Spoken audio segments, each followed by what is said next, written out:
Happy Thanksgiving, everybody, and welcome to the NoDQ review number 118. Thank you to everybody for tuning in on this holiday, and I still have some pie here left over.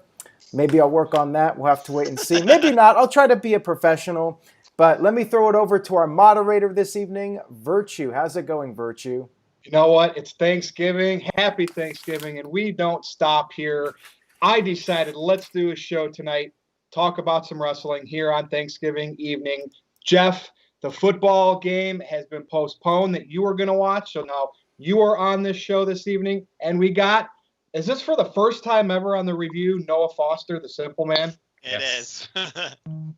And, of course, myself and Aaron Rift. Noah, what's up, man? You got anything to say? You want to tell the wrestling fans how excited you are for wrestling the remainder of 2020? We know how excited you are at the beginning of every year because I think that's Wrestle Kingdom time. I'm not quite sure. Yes. But, what's up? Not much. I've been very exhilarated with what wrestling has been doing so far, pretty much across all their enterprises. And I'm looking forward to how we close out 2020, as I look forward, of course, to the beginning of next year with Wrestle Kingdom. And thank you for giving me the opportunity to be with y'all for the first time ever in the review. I hope I do it well and proud. And happy Thanksgiving to all of you and all of NoDQ. And thank you. And yes, this is another elite panel of NoDQ. I did not say that, so I didn't want Noah to think he wasn't part of the elite panel. Big G, so you can't see your football game tonight. A lot of COVID positive tests for the Ravens. Yeah, I'm doing okay. We had a great Thanksgiving. Kind of sad, I was looking forward towards watching the game tonight, but I'm here with my NoDQ fam. About to talk some wrestling here. I got Sunday afternoon to look forward to it towards now. Other than that, I'm ready to get to talk some wrestling with the boys. Okay, and Aaron Rift, you want to add anything before we get going? Y2 Woody said, we're going to go for 2 hours tonight. I don't know about that. No. I think it's time for us to know our roles and shut our mouths, or at least not talk too much. So we're going to try to not keep everybody on for too late, but we'll see how this goes. We'll see how the discussion goes. It's hard to say where the topics will take us. So Virtue, let's go ahead and get started. And I ate a ton, Aaron, today. Quit showing that food because I'm trying to save up more room and get hungry again so I can finally have my pumpkin pie and my caramel apple pie.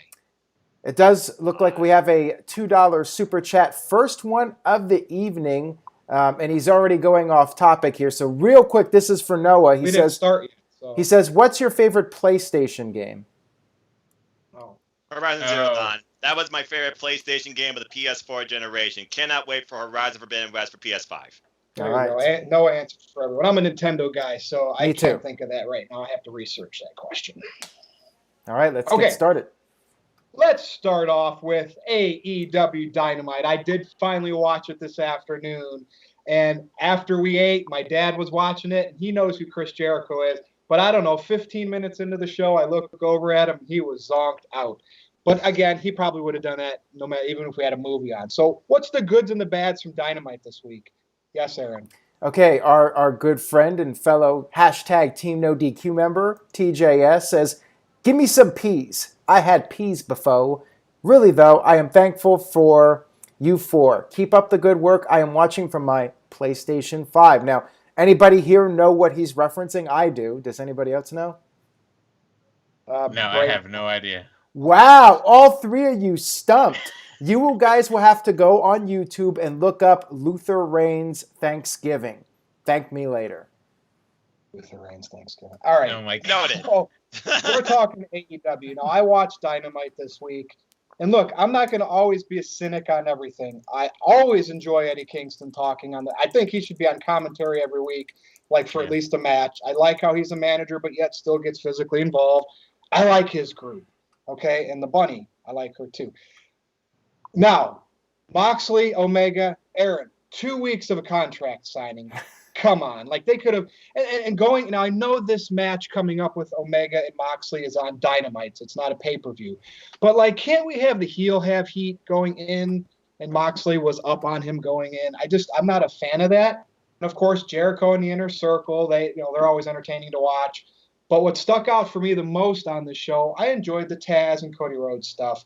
Yes, out of all the matches, sorry, I like promos and I like interviews and the things that JR says that pisses people off on commentary. So there is good and bad that I enjoy on the show. I just think too much since the beginning of the year, since we've known that Tony Khan has taken the realms as creative director, the writer. Come on, dude, you're just a wrestling fan with a lot of money. Let the expert. I would rather have the wrestlers book the show than Tony Khan write it. Just take a step back. If you want to learn how to do the craft, work next aside with someone who can do it and show you how. Don't just jump in. And this show comes across too much like a fan is doing it. I would say the same thing about myself, right? I wouldn't just jump in until I know the business, and I would talk to people that have done it so I know, hey, how did you have success before? And I'm just saying that because the wrestling fans, Noah, like you're always going to be there. You love wrestling. You love New Japan. You love, I don't think you love WWE, but you love AEW. You love NXT. Okay. But there are people that look at wrestling now and they're like, what is this crap? And I just don't think it's fair because when I was in high school, jocks, burnouts, preps, nerds, everybody, pretty much everybody watched wrestling. Girls watch, females watch wrestling. Mm-hmm. I just wanted to get back to that, not just the diehard fans. So, Noah, kick it off, man. I'm interested to hear what you have to say, goods and the bads from Dynamite this week. I think overall it was a pretty smooth flowing show. It had a good balance of wrestling action as well as promo work. I will say this week I enjoyed more of the promo work I saw versus the matches because as a pro wrestling fan, I always love matches. It's rare that I see a bad match unless there's a botch or somebody's knocked unconscious and it's not looked after. Hence a couple of cases we have seen in AEW. As far as this show, I really didn't see nothing bad per se. I thought that the way they did the contract signing, first time I can recall a contract signing taking 2 weeks, was kind of interesting. And again, no table spot. But honestly, they probably could have did this all like in a press conference thing all at one time, or did this like a backstage road to type thing. That'd probably be the one thing I would change. Besides that, I thought that the show was pretty good. I'm glad to see they're doing more with the women's division. That was always my biggest criticism of it. Not just in-ring wise, not just showcase wise, but character development as well. We now got this idea of managers feuding and building their own corporation of factions with Vicky Guerrero and Brandy Rose.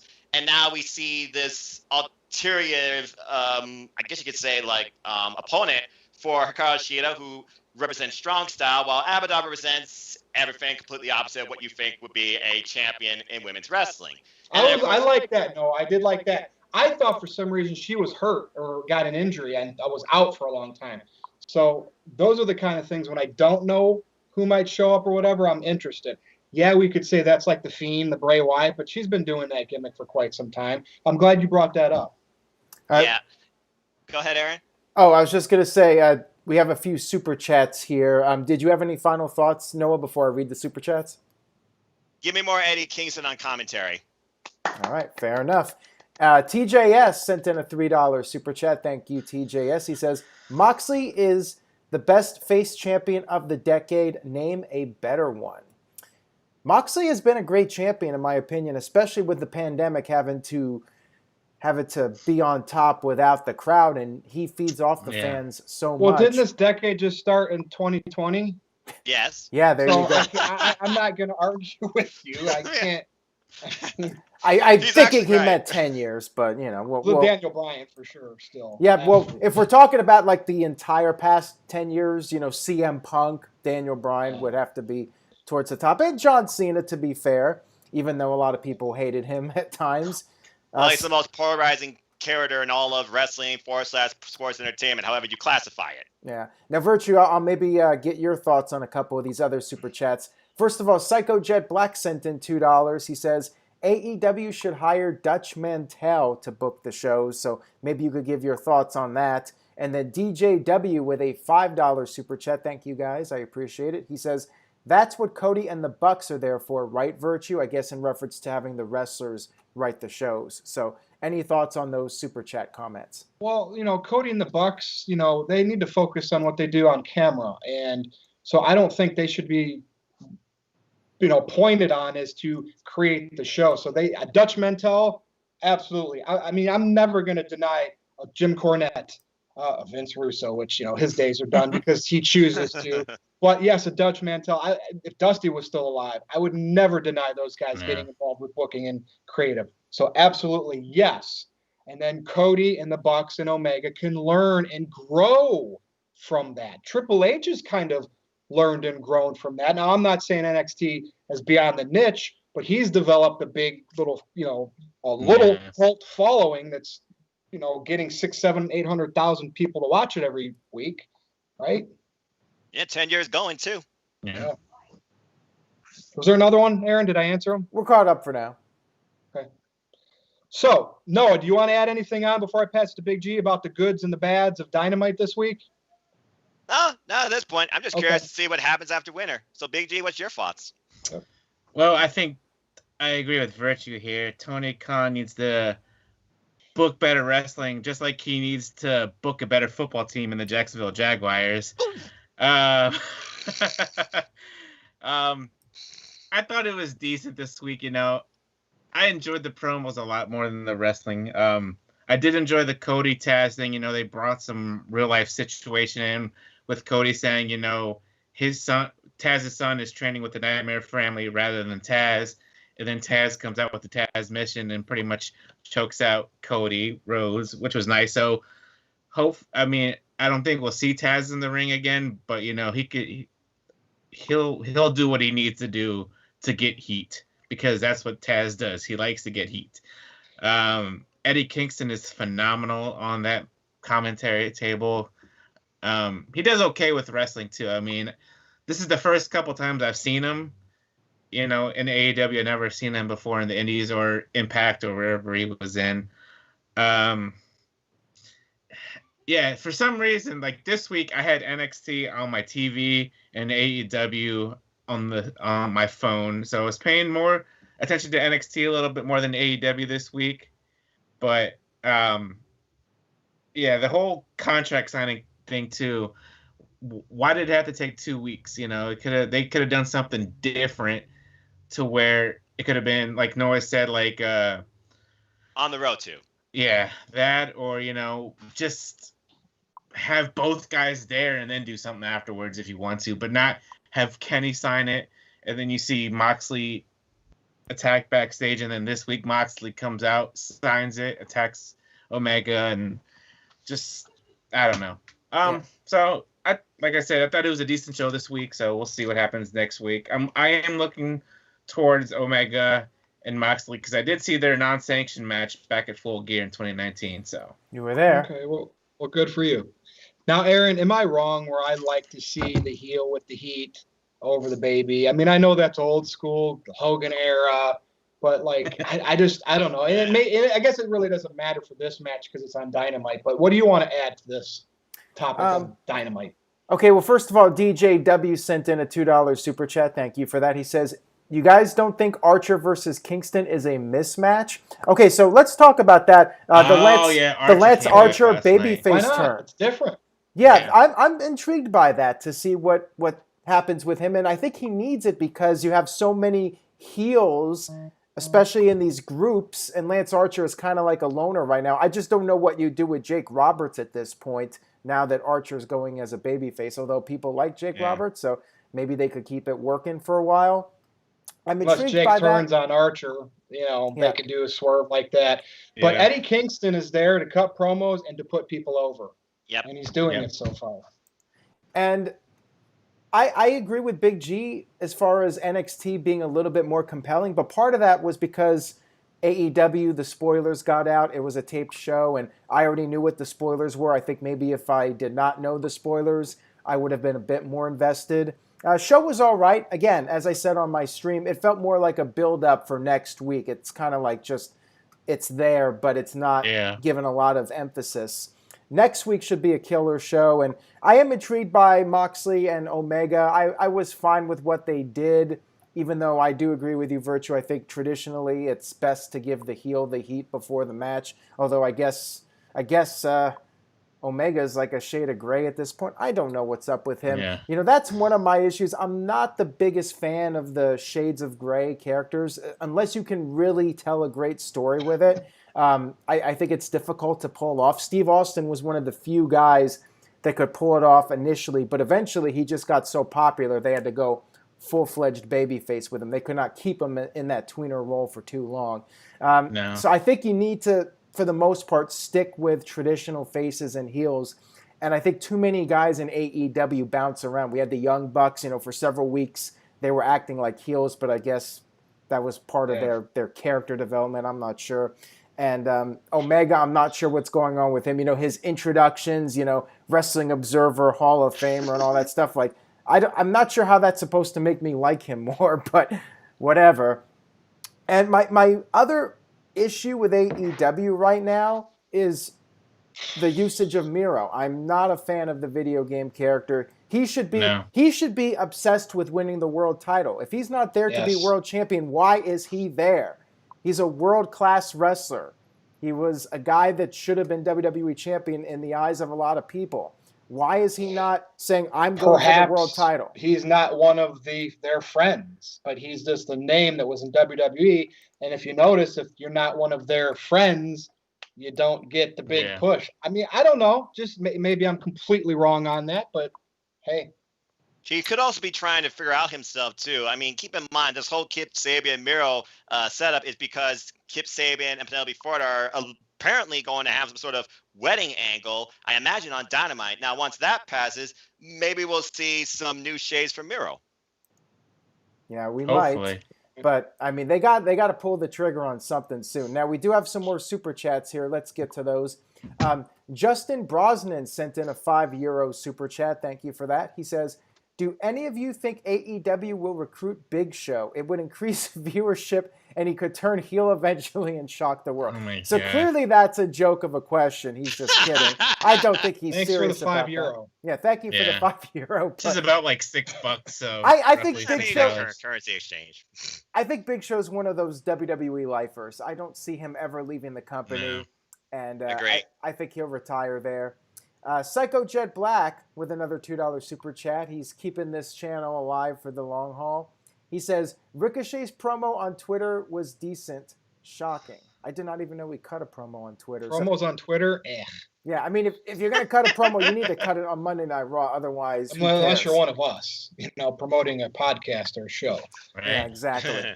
And our buddy TJS sent in $5. Thank you, Tyler. He says, people complain about the main doing gimmick shows yearly, but for some reason NXT gets a pass with War Games. Why? UE in every match plus a women's.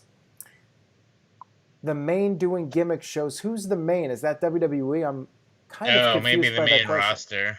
Yeah, because what does he mean by gimmick shows? He referring to the pay-per-views or like the specials? I guess so. Like doing a War Games pay-per-view every year instead of just having War Games occur organically. Like there's a feud that requires a War Games match. What he's saying is that every year we have a mandatory War Games pay-per-view. So I get what you're saying, TJS, and I do agree.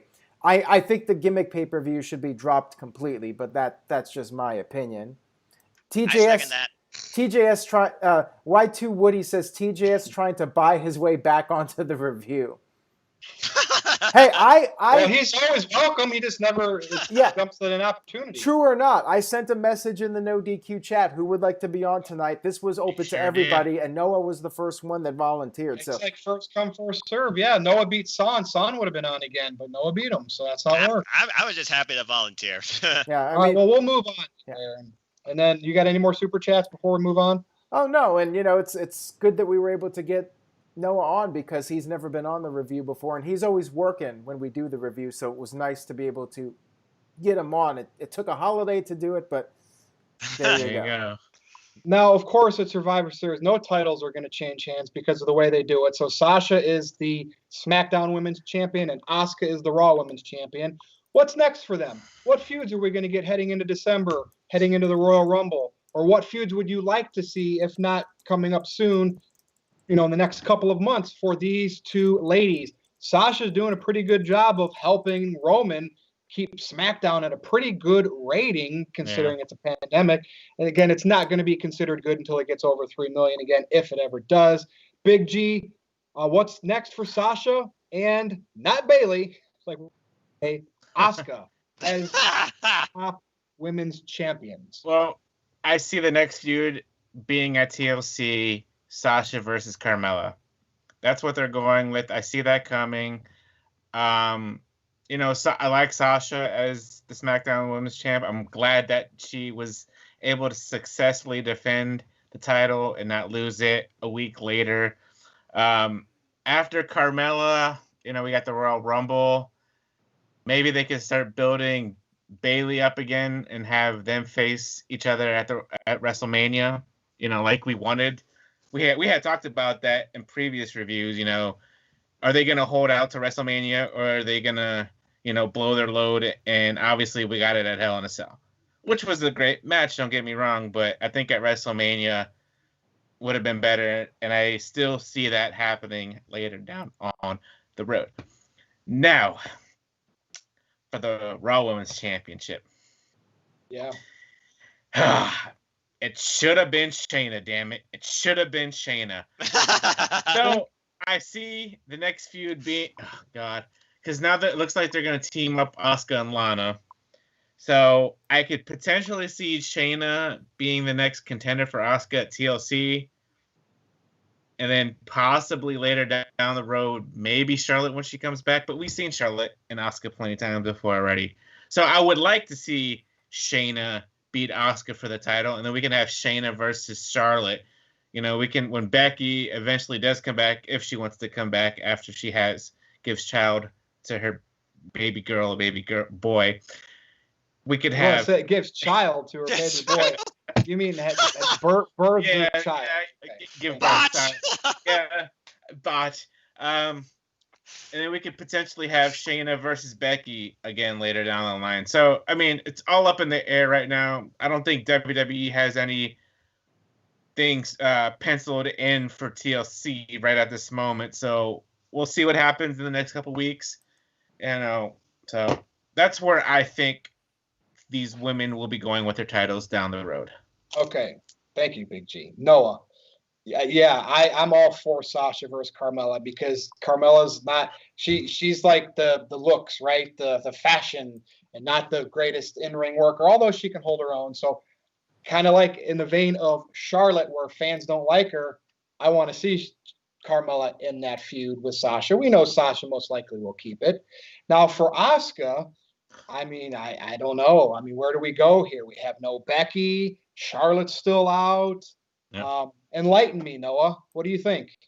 WWE TLC usually being, I feel like, a filler pay-per-view. I figure about that one angle we saw backstage, and I also figure about a message from one Mustafa Ali. This is just coming out of the blue, but if you're going to do something out of nowhere for TLC, the first thing I would think of is Mia Yim, a.k.a. Reckoning. And that could be possibly a filler match to build something bigger. The other optimistic idea I could see, based on her performance at Survivor Series, which I have to imagine gave her some sort of credit to her valuable booking on Raw, Peyton Royce. She had formerly faced Asuka in NXT multiple times in single and multiple people matches for the NXT Women's Championship.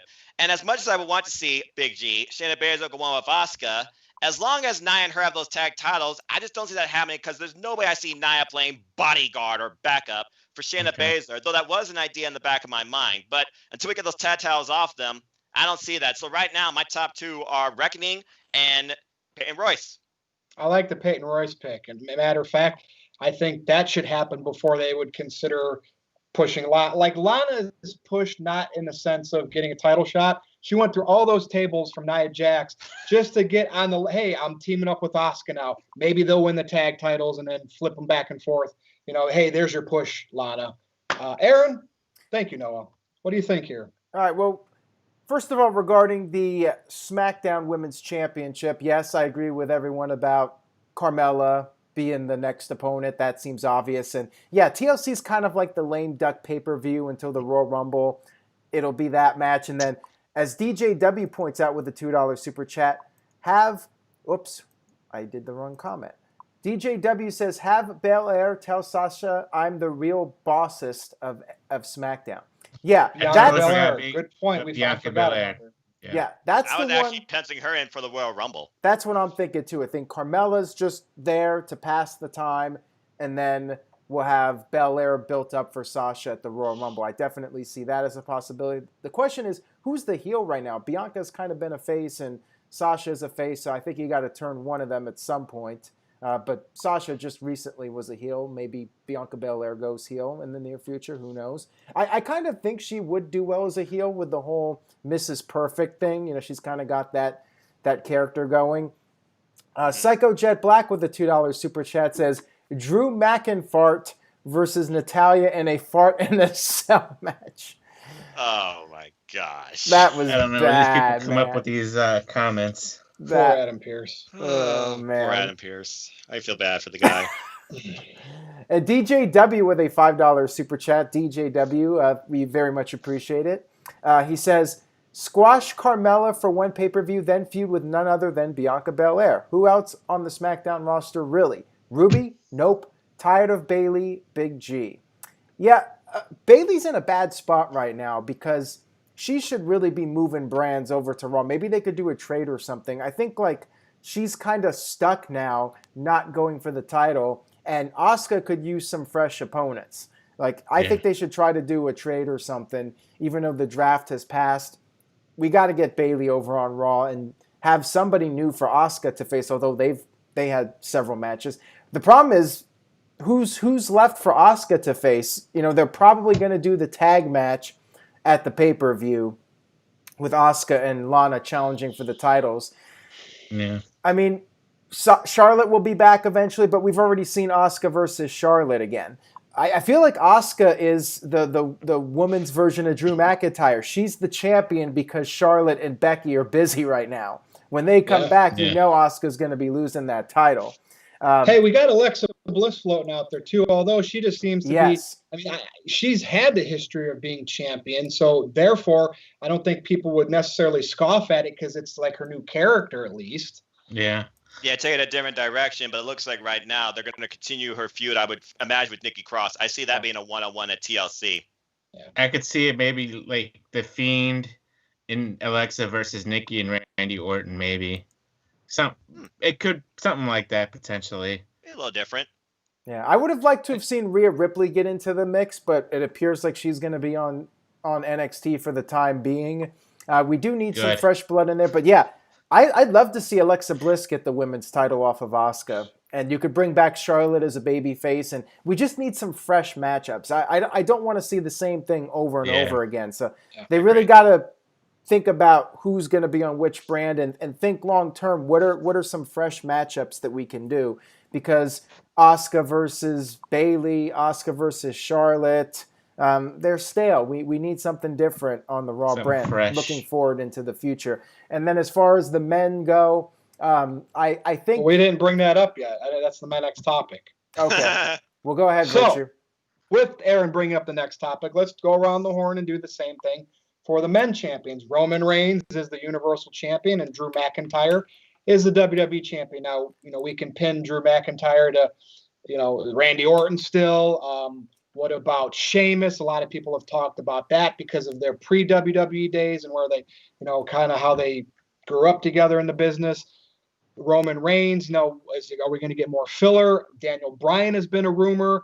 That's something that if you can't get like a Rock or a Cena for Roman, you get a Daniel Bryan for WrestleMania. So do we have that happen so soon? So Noah, I'm going to start with you for the two men's top champions. Well, Daniel Bryan definitely seemed like the plan going in right now based on his feuding with the Tribal Chief and his fellow brother, Jay, but he got the better of Jay. But again, as we talked about before the review, if there's an angle where Jay takes out Daniel Bryan, then they might substitute as filler Kevin Owens. But there's also this back idea of Sami Zayn and Daniel Bryan possibly feuding with each other for the Intercontinental Championship. I'm sad to say at first my first pick was Big E, but it looks like he's been dropped off the edge of the earth. So right now it feels like coming up, I'm just going to keep going along with Daniel Bryan. It seems the most logical, especially if the end game is The Rock at WrestleMania. Speaking of WrestleMania, as far as the Raw side goes, I keep thinking back to Paul Heyman's pre-WrestleMania 36 promo about you will see us here this same time next year, talking about Drew McIntyre and Brock Lesnar. Because if you've noticed Drew McIntyre during his championship reign, every time he still bears the symbol of I slayed the beast. Now, whether or not he does that during this second reign as WWE champion, that's just up to, I guess, WWE directive. But I still see that being a big end game, too, because, again, Brock Lesnar, he's the draw, he's the money, and if they're going to bring people back for WrestleMania, that's your big marquee match to book your main event on top of Roman Reigns and The Rock, if you can do both. But right now, looking at these number one qualifying triple threat matches, we got Keith Lee, AJ Styles, and Matt Riddle, bro. But I still think about Braun Strowman because the last time he was halted off TV and definitely out of a match, he just ran roughshod and somehow found his way back in. But right now, it's TLC. It's a filler. I think they're somehow going to screw us all and be like, gotcha. I think it's going to be Braun Strowman. Yeah, and I wish it would, AJ Styles would be a pretty good opponent for Drew, but yeah, they're going to probably finagle Strowman in there. I like how you mentioned Big E. I'm keeping my fingers crossed that they have plans for him and they're just kind of keeping him under the radar. Let's just hope.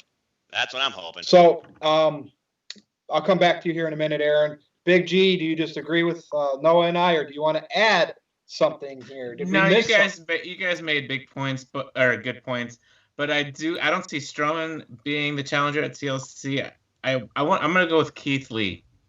I mean, we got a little bit of Drew McIntyre and Keith Lee when Keith Lee first came to the main roster, and Keith Lee is just amazing. He's athletic for his size. There's something about the guy that just like brings turns attention. You on. No, that turns me on. You were doing the whole Silence of the Lambs thing there. No. Compels you, Big G. He compels. Thank you. He interests you. You're welcome. As far as the SmackDown side, I could see Daniel Bryan, maybe Kevin Owens. There's nobody big on SmackDown right now. Like you said, Noah, they pretty much dropped Big E off the face of the earth. But then Virtue brought up the point that they could be just keeping him under the radar up until the Royal Rumble. Yeah. People talk about, Roman, The Rock. I don't see it happening whatsoever. The Rock is busy filming right now. If he comes back and gets injured, he will be a liability to Hollywood. He is literally Hollywood's biggest star right now in like the past 10 years, I would say. And we talk money about talks, it all. No, Big G. Money talks. I know, but without fans, I agree with you. Yeah, without I just don't see it happening, and I don't see people. And if it is in Raymond James Stadium, I mean, they are having fans like 2,500, 3,000 fans, but Vince is gonna want a full crowd. Yeah. And they are talking about a vaccination coming out December, January time, but still, I don't think we're gonna have a full crowd by April. Yeah. So I do not see that happening. Okay, thank you, Big G. Aaron, back to you. Yeah, I agree with Big G about The Rock. I think it's unlikely. I mean, it would be perfect with this whole tribal chief storyline, but yeah, there's just so many factors, so many stars have to align for it to happen. Can The Rock get some time off and not be a liability when it comes to movie roles? Will there be a full crowd for WrestleMania? We don't know. If The Rock is not there, here's what I think is going to happen. Roman Reigns will feud with either Kevin Owens or Daniel Bryan at TLC for the next month or so, and then Royal Rumble, he'll face the other guy. I feel like it's going to be Owens first and then Bryan. Bryan will finish his feud with Jey Uso. They'll have their rubber match or whatever. They might have it, though, this week on SmackDown. Who knows? But I suspect those two will face Reigns, and then WrestleMania, I feel like it's going to be either John Cena or Goldberg as Roman Reigns' opponent. It's going to be one of those two guys. I see Goldberg more of a possibility than John Cena, just because of the fact that Goldberg was supposed to face Roman Reigns at WrestleMania 36. Yeah, I think we're going to get that match because WWE hyped it up, and Vince is big on delivering something that they hyped up. And I do see that match taking place at some point. People aren't going to be thrilled with that, but yeah, nope. I think it's inevitable that we get Goldberg versus Reigns, and we finally see that match. We're not so lucky to be able to just not have that match take place. I'm just going to go with John Cena, and he gets his 17th world title. Yeah. And as far as Monday Night Raw goes with Drew McIntyre, there's that report about Braun Strowman, but there's now a report that maybe he was injured. It's going to be Strowman versus McIntyre at some point. Whether it's TLC or Royal Rumble, I suspect we'll be seeing it pretty soon. And, Drew will face maybe Brock Lesnar at WrestleMania, maybe the winner of the Royal Rumble, maybe Big E wins the Royal Rumble and gets this monster push for WrestleMania and faces one of those guys. We'll have to wait and see, but I hope that Big E can get some new music or change up the look, not go the Kofi route of just keeping the whole New Day shtick for his singles run. Jesus. Mo Camera sent in a $2.79 super chat. He says, just stopping by to remind people how trash Roman Reigns is. He paid to say that. He paid for you to read that. I rest my case. All right, then. Oh, and DJW sent in a $2 super chat. Says, my number one pick for Roman is Big E via a Royal Rumble win. I like it. I'd be for that. Yeah. I could go with that. Yeah, and save Goldberg for Matt Riddle. Like, I want to see if all Matt Riddle gets on the main roster down the road is beat by Goldberg and or Lesnar because of his, real life, whatever he said on social media. I'd be fine with that. Hey, they're pushing him. They're giving him some credible wins. So maybe there'll be plans down the road to do that. Now, keep in mind, guys, for the people that are saying Rock and Cena are not going to come back, you have to keep this in mind, too. When we do get fans again, Vince is going to want to pull out all the stops. And Rock and Cena, they're loyal to Vince. They're going to want to help out however they can to say, hey, we're back. We got the fans back. It's back to normal. Rock and Cena are going to show up when the crowds come back. It's just a matter of when that happens. We just don't know when. And The Rock might not wrestle, but The Rock will appear once we have fans again to get everything kicked into high gear and get back on track, the return to normalcy. And Mo Camera sent in a $7 super chat, Virtue. He says, all right, this is for you, Virtue. He says, how is Roman Reigns great? Same entrance, same boring moveset. He's coming out with Heyman and calls himself an Indian chief. So amazing. Indian chief. Maybe he's just trolling because Samoan chief. I mean, Hulk Hogan did it for 9 WrestleManias. It seemed to work okay. Dude, I told you, I debated Tito against, with this. Roman is stuck in the post-John Cena era, the WWE Network era, the NXT Factory era, and he's done a pretty damn good job. And all I can say is, when he came back, ratings for Smackdown could have stayed under 2 million like Raw, but they didn't. So I'm glad you paid to talk about Roman Reigns. I think he's trolling you, man. Check me. Doesn't matter. I'm trying to get them to donate more. All right. So before we get to the main event, which will be The Undertaker's final appearance for now, we'll see, his farewell at Survivor Series. This is kind of a off wrestling topic, and you could turn it into wrestling. I just want to go around, and since it's Thanksgiving, what is everybody thankful for? Now, you can throw a bunch of BS at me. You can be truthful. Noah, since you're on the review for the first time this week, this time, I want you to start. You can be honest, man. You can talk about whatever you want the NoDQ Galaxy to know you're thankful for. Okay, I'll keep it simple because that's what I do. I'm thankful overall for my health, and so far, no one in my family, including myself, has been affected by COVID-19. Thankful to still have my job to provide for me and my family. I'm definitely thankful that my mom survived her near-death experience and was able to come home with me for Thanksgiving today. And my family got to come over for a moment to just come together, probably for the first time this year, to just really be stronger than ever. So in general, I'm just thankful for family and where I stand. Wrestling, non-wrestling wise, living at home, introvert, doesn't matter. I'm just thankful for who I am, what I have, and who I've come to know. Well said, and I'm thankful that you are on this show tonight because that was awesome, Noah. Thank you. Big G, you got to follow that. Sorry. Right? Sorry, but it's your turn. Yeah, no, man. I don't know how. Well, I'm thankful for my fiance. We're living with her parents still, and I'm thankful for her parents. I'm thankful for her family. I'm thankful for my family. Got to talk to my parents today. They're overseas in Germany, so it's kind of hard around this time of year holidays to be with my family, but thank God for technology. Thankful that I still got a job.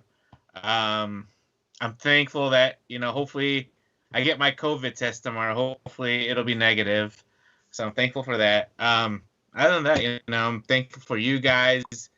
I've been talking to you guys for over a year and a half now, and it's been an amazing ride. So, how do you say Happy Thanksgiving in German? Like, I know Christmas is Fröhlichen Weihnachten, or something like that. But if you don't know, that's okay. I know it. It's just I can't. It's not at the top of my head. Well, thank you for being part of the review all this time and being part of the elite panel. So thank you, Big G. All right, Aaron Rift, you're up next. I'm thankful for Big Vito putting up with my constant nature pictures and cat pictures. But seriously, everything you guys said, thankful for all of you, everybody on the panel, everybody helping out on the site, everybody watching us when there's so many other options out there. Thank you guys for tuning in and supporting. And thankful for the people close to me, thankful for Caitlin. Just thankful to have a roof over my head, be able to eat, because somebody out there has it worse, and sometimes you have to be grateful for the little things you have, as small as they are. Not everybody has what you have, so you got to keep that in mind and put things into perspective. Well, thank you, Aaron. And of course, last but not least, I am thankful for myself. No, I'll be serious. I'm thankful for being part of NoDQ. I'm thankful for my career as not virtue in the world that you guys don't know. I'm thankful for my family. I'm thankful for my family that's still around. For those of you that don't know, in the past couple of weeks, I have dealt with the death of my mother, and that was very tough. I did post that on Twitter, so some of you might already know. But you know what? On Thanksgiving, she would want me to still, we ate, we cooked, we did everything like we normally would. We stayed safe with the pandemic. But she said, you wanted to do a wrestling talk show on the internet on Thanksgiving night, do it. So that's why I'm doing it, because she would want me to do what I want to do. She was always that way. So I'm mostly thankful for my mother, who is no longer here. So now we'll talk about the farewell for The Undertaker, okay, at Survivor Series. And I'm a mixed bag with this, because Undertaker leaves, he comes back, he leaves, he comes back. And here's what was odd to me, Big G. I'm going to start with you. They had everybody there for him, friends and other stars. They all had their entrances. They all came out. Yeah. And then they were gone. Like, this was just so poorly put together. And I know maybe social distancing or whatever, but all the people in the ring that were lining up in the ring weren't social distancing. So what difference did it make? They could have maybe had them step outside the ring. And this was just very weird. Vince McMahon, again, I'm surprised he still wants to be on TV. He's looking a little old these days. Yeah. But this just did not seem like a grand farewell, other than it was just going through the motions of, hey, 30 years later after my debut, this will be the event where I say farewell. Let's face it, in gimmick, it's his farewell. We know we're going to see him at a podium one day at the Hall of Fame. Oh, yeah, he might come out as Mark Calloway, more like a biker taker gimmick guy, but we know we're going to see him again. So this was just a farewell maybe to that dead man, slow entrance.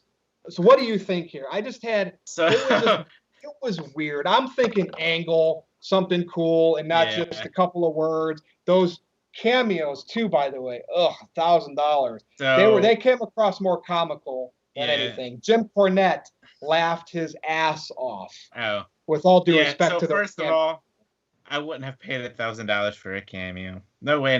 What about Shayna Baszler? I am big baller G, but I ain't balling that big. Yeah. I'm sorry. There's only so far you're willing to ball. So Shayna Baszler, $1,000? No. No. In person meet and greet, $1,000? No. Go bowling with Shayna Baszler for $1,000? No. A happy ending? What would you do, Big G, with Shayna Baszler or for Shayna Baszler for $1,000? Let's get that question answered. I don't know. Anyway. Wait a minute. What about if she was the officiant for your wedding?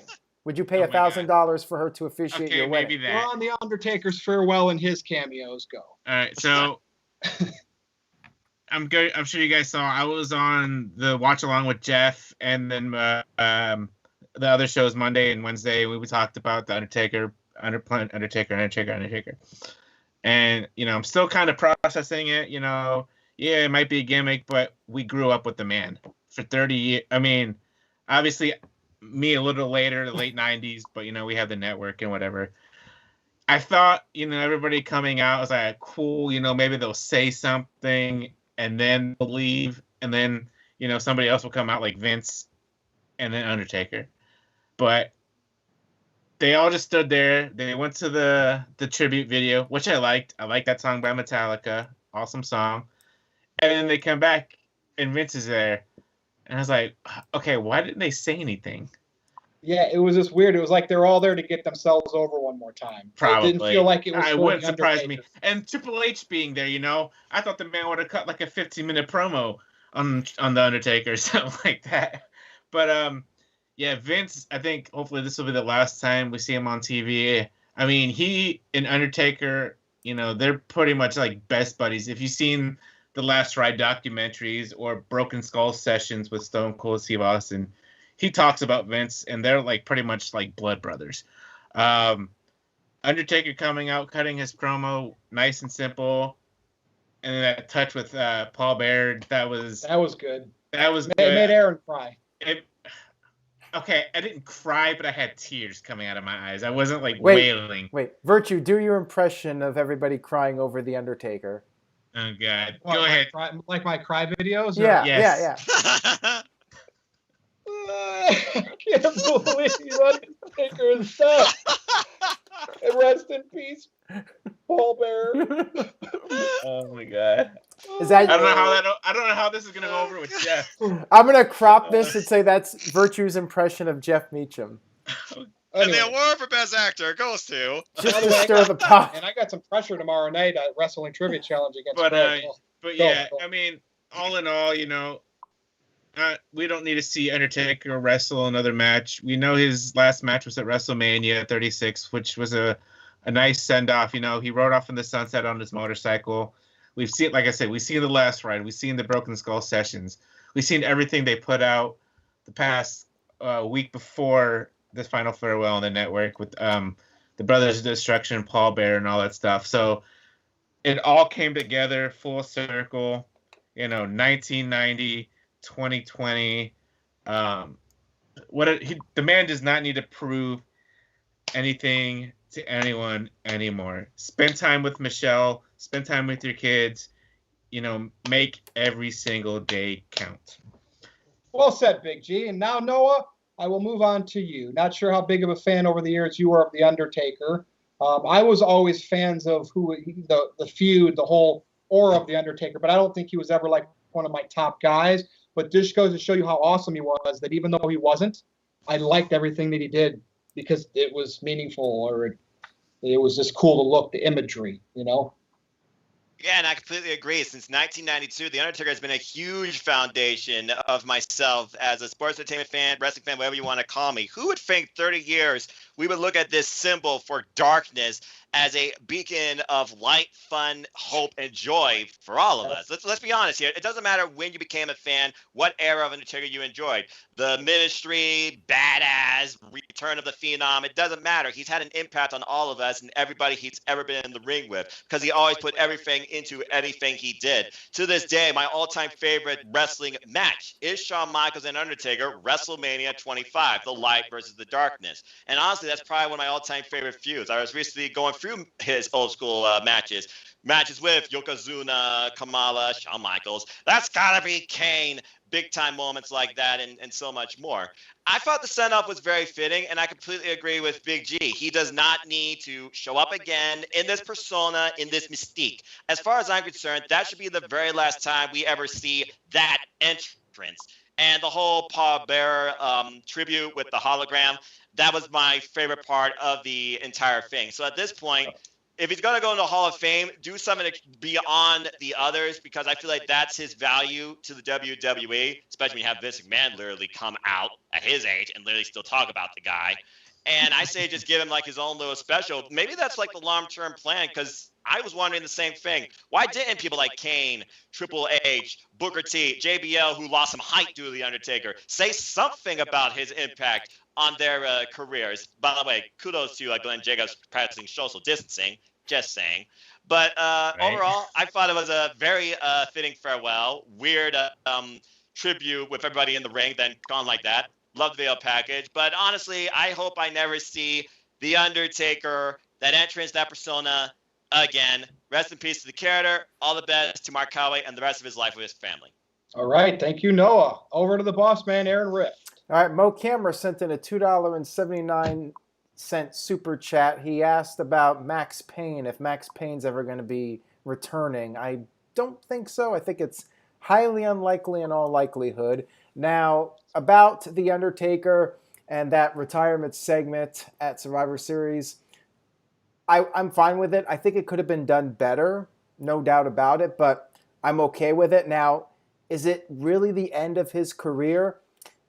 I think he's going to wrestle again. I'm going to go out on a limb and say he will wrestle again. He should be done. He's still breathing. He's still alive. My opinion, he should be done. But when the fans return, I think there's going to be too much temptation. There's going to be people making arguments. Hey, the fans are back now. Undertaker deserves to have one last match in front of a crowd. Vince will rationalize this. He'll say Undertaker should have a proper send-off with the WWE Universe, and he should be able to have one final match in front of the fans. And Undertaker's going to say no. He won't say no. He's going to say no. Money talks, my friend. I'll take that bet. I'll double down with you, Big G. Like I said, look, we saw when he was cryogenically freezing his body. Do I have to use two hands? You know what? Go for it. Anyway, there's no way I ever see him. He even said he's not going to do another match. Not even a cinematic one, okay? No. He's done.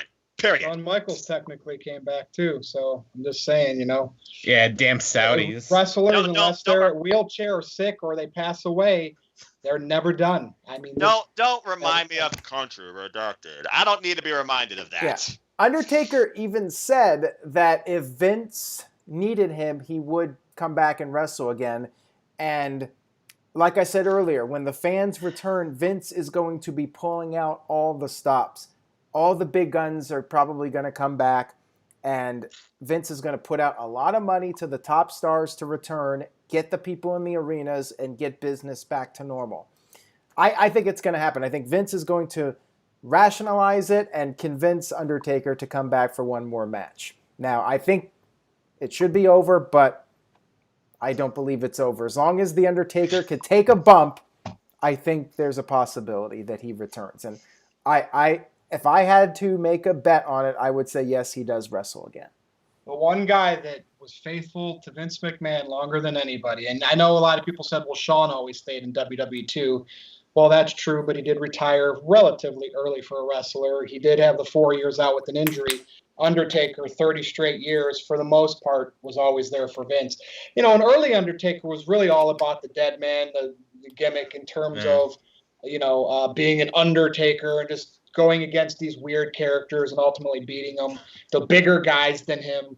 But right around 96, when he started feuding with Foley, I think it was around the Boiler Room Brawl, that's where Taker started just getting to that next level of legend. And so obviously he had great matches with Michaels and you name it, Triple H over the years. But there you go, Undertaker. Will we see him again? Yeah. Like I say, unless you have no pulse, as a professional wrestler, you're never technically done. Right. I mean, look how many times Terry Funk came back and all these other guys came back.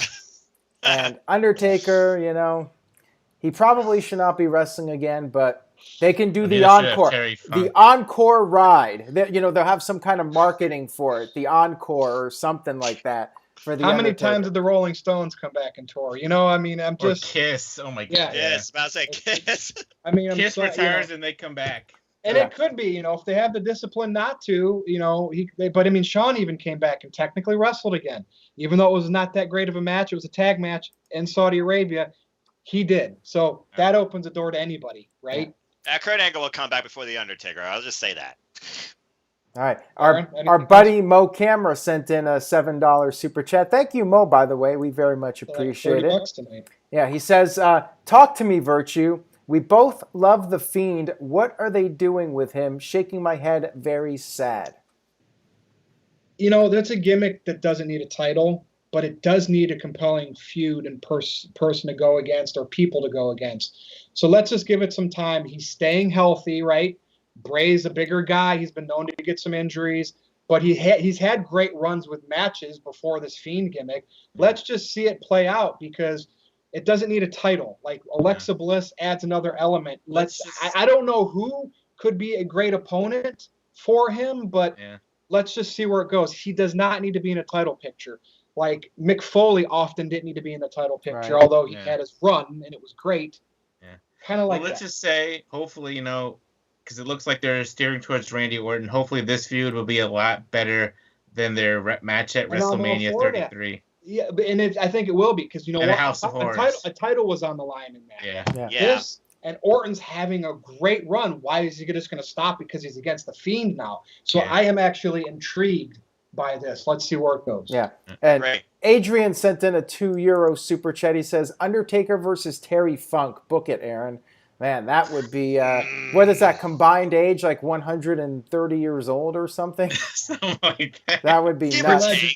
Legends. Yeah, absolutely. And, maybe they could bring back, the resurrection of The Undertaker. They'll come up with some kind of marketing to make it work. But the glasses have come off. That's ridiculous booking. Hey, Aaron, think about this. So Undertaker, the Dark Man, the Dead Man, when we never did get that last ride of the American Badass. So, there we go. There's his matches. The American Badass. I thought that was WrestleMania 36.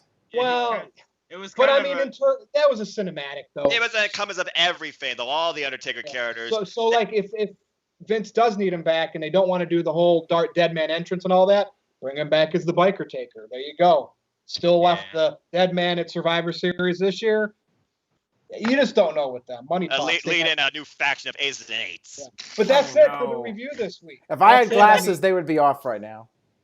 We're going to go around the horn now and do our plugs because we know when it gets back there and some people like this thing to linger. So with that said, Noah, you're the new guest this week, the new panel member. So take it away with your plugs. I know you got some. Sure. And again, it's been a pleasure, gentlemen. People want to know more about me. It's as simple as this. Because I'm just a simple man and a lifelong fan of ... wrestling. So follow me on Instagram, Twitter, YouTube. It's nfoster1916. And I'll be starting a Twitch up again soon, nfoster191625. As always, support wrestling, support NoDQ. Simple as that. Thank you, Noah. Now over to you, Big G, who is having Pittsburgh Steeler withdrawal. I'm withdrawing so bad right now. No.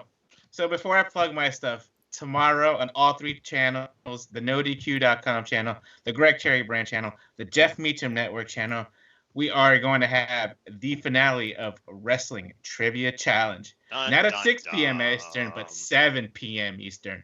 And right after the post-game show, we have the challenger, Virtue, versus the defending champ, Greg Cherry. So make sure you check that out tomorrow night. Watch that instead of Smackdown. Watch both.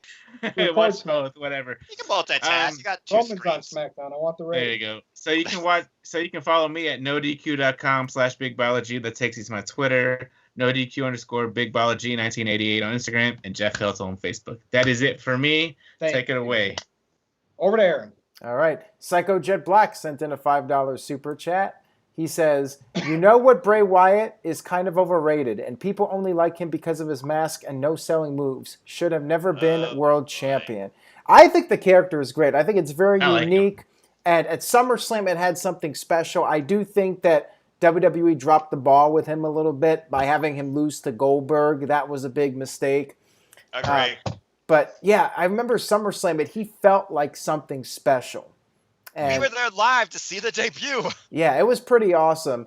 And I like the pairing with Alexa Bliss. I think that's bringing some new life to the act. You got to keep it evolving and moving. It's an amazing entrance. And, yeah, they kind of booked themselves into a corner with him at times. But overall, I think the character is great. Virtue, any thoughts on that character? I mean, the guy said Bray's overrated. I dismissed that comment right there at overrated because obviously Bray Wyatt is a great competitor. He's awesome. He has done so much more than probably in terms of visual appeal and just cool stuff than both his uncle Barry Windham, who did more wrestling back in the day because that's what it was back then, and his dad. Bray is IRS. making them proud. Yes. Okay, he's making them proud, and he's done it with WWE now for 6, 7, 8 years. I mean, he's been there quite some time. That's not Undertaker level, but kudos to Bray. He's not overrated if Vince McMahon's paying him money. Oh. Great. That's all I got to say about that. All Yeah, right, I well, enjoy Bray and Wyatt. yeah, I do too. Now, I am looking forward to this trivia match because, from my understanding, there have been a few times where Greg Cherry has kind of gotten a little bit nervous, because he's been champion for so long. He's been having like Little. brain farts here from time to time, and Jeff was telling me like he felt like Greg was just gonna completely lose his mind or something on one of these videos, and he's so close now. Like the pressure has never been higher for him to keep on as champion because he wants to be champion for 1,000 days. So I'm really curious. I have no idea how this plays out, but from what Jeff has told me about Greg, like I wonder if something's happening. Like he kind of hinted to me, but I don't want to spoil anything. I heard it's very interesting how it goes down. So make sure you guys tune in for that. I'm intrigued. I'm very much can't looking wait. forward to I'm it. on it. I'm his opponent. It's Yeah. going to be entertaining. I'm telling you what. Do I shock the world, or does what happened to me? When Jeff Meacham kicked my butt, and still the most viewed wrestling trivia challenge match of all time, episode 1. It's me. So you're going to get your money's worth, because do you want to see me upset Greg, shock the world, or do you want to see him get to that 1,000 and humiliate me? Because it's me. You don't know what you're going to get, so you got to tune in and watch. All right, well, we'll see what happens. And that is how you promote something. I'm very intrigued by it. And, we got the Black Friday sale, 22% off over at NoDQ.com/merch. Use the code SURVIVOR for that. Virtue has some new merchandise up. We got Mr. Tito merchandise up. You can get masks, T-shirts, hats, all that good stuff over at NoDQ.com/merch. And that's all I got. Virtue, let's go ahead and wrap it up. So, what a great NoDQ review, number 118 on this Thanksgiving 2020. I am Virtue. You can follow me and troll with me on Twitter if you dare, at NoDQ_Virtue. You can send apologies to me to my email, NoDQVirtue@gmail.com. That's all I got. For Big G, for Noah, the Simple Man Foster, and Aaron Rift, I am Virtue, the Debate King. See you next time.